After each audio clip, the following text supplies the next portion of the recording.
تعجب میکنیم و بعضی از برادران مسلمان خود گناه میکنن، سری از گناه افتخار میکنن، در حالی که پیامبر علیه السلام چنین ارشاد کرده که 4 چیزی است که بدتر از گناه هست. گناه خودش بدترین چیز هست، سخت‌ترین مصیبت در واقعیت برای انسان مسلمان هست، ولیکن 4 چیزی است که بالاتر و سخت‌تر از گناه هست، گرانترین و ثقیل‌ترین از گناه هست. شماره اول اصرار بر گناه است. شماره دوم افتخار و شادمانی و خوشحالی به گناه است.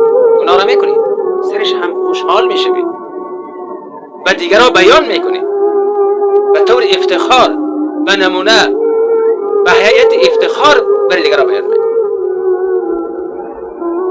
و شماره سوم کوچک شماریدن گناه است. گناه را میکنی ولی که به نظر تو کوچک معلوم میشود، خرد معلوم میشود، مثلا غیبت، تهمت، گوش کردن موسیقی، دشنام، این چیزهایی است که انسان به نظرش کوچک شمارده می شود، در حالی که همین کوچک شماردن گناه این خودش بدتر از گناه است.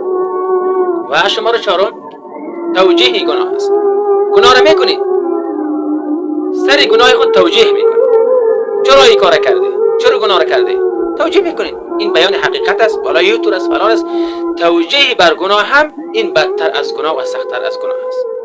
پس بنابراین پیام من برای همه ملت مسلمان، عام از خواهر و برادر، خرد و بزرگ، ایست که گناه اول که کوشش بکنیم گناه نکنیم قطعا، و اگر گناه کردیم سهو و اشتباه از ما پیدا شد، ولیکن کوشش بکنیم که از گناه بالاتر که 4 چیز بدتر از گناه هست این را انجام بدیم.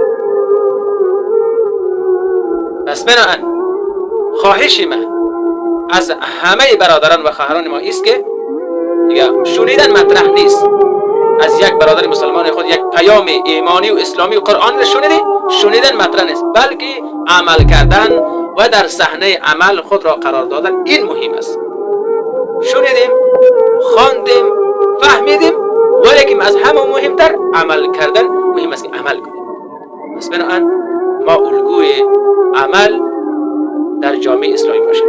در ترجمه السلام علیکم و رحمت الله تعالی.